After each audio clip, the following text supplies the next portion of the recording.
Sanibonani balandeli baleli khasi, nikhuluma nogogo Dlangamandla. Namhlanje sizobheka nje iphupho lokuphupha imali. Sizobheka hlampe ukuthi usuke uphupha imali kanjani.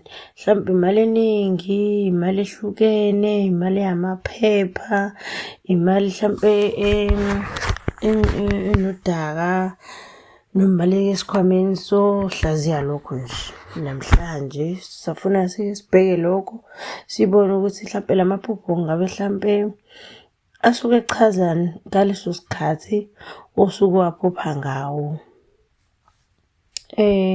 Uphupho uthola imali kungenzeka kube uphawu oluhle noma isixwayiso, kuya ngesimo sephupho.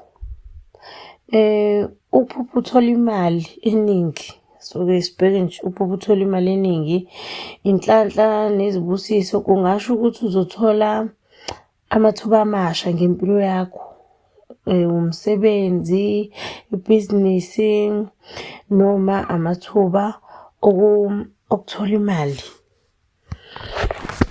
Ukuphupha hlampe ukuthola imali eyamaphepha, lokhu kuvame ukusho-ke ukuphumelela kwezezimali noma ukuzwa iy'ndaba ezinhle. Kungaba isibonakaliso sokuthi kukhona into ozoyizuza ngokushesha empilweni yakho, hlampe ukuzuza into enhle empilweni yakho. Ukuthola isikhwama noma amadayimani. Lokhu kuvame ukubonisa ithuba elikhulu elizayo noma izinto ozobe uzifisa. Kwesinye nje isikhathi isikolelo kusho ukuthola usizo oluvela kumuntu omethembayo. Ukuthola usizo ade ungalindele ukuthi uzoluthola. Uvele ulithole futhi usizo uthole umuntu omthembayo. Hlampe-ke sibheke nokuphupha uthola imali engcolile. Lokhu kungaba isixwayiso sokuthi imali noma izinto ozitholayo ezimhlophe ngokuphumelela zingakuholela ey'nkingeni. Uthi usaphupha imali kanti hlampe kuyisixwayiso noma kuyisibonakaliso sokuthi lezo zinto lezo zingakuholela enkingeni. Enganiphupha imali engcolile.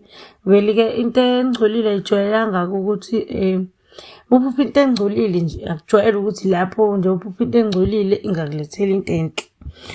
Kungaba nophawu lokuzizwa unemithwalo yecala noma izinto ezingazinhle nje kahle enzeka. Hlampe sibheke nokuthola khona ukuthi ephupheni uphupha uthola imali bese iyalahleka futhi. Khona lapho usaphupha uyithola nje usuphupha futhi iyalahleka. Lokho kungakhombisa ukuthi ukhathazekile ngokulahlekelwa amathuba noma izinto ezibalulekile empilweni yakho. Umuntu uyazazi-ke uma uphupha-ke ngaleso sikhathi usuke usuzazi ukuthi ukusiphi isigaba. Wena iphupha usuke usuzolihlaziya-ke phezu kwesigaba osuke ukusona empilweni. Kungaba uphawu lokuphatha kahle izinto zakho noma izinsizo onazo. Hlampe uyaboniswa ukuthi lokho onakho ukuphathe kahle iy'nsizo osuke unazo, hlampe izinto zebhizinisi lakho. Ngaleso sikhathi izinto osuke unazo hlampe ngingasho ukuthi kuyisixwayiso sokuthi lokho onakho ngaleso sikhathi kumele ukuphathe kahle.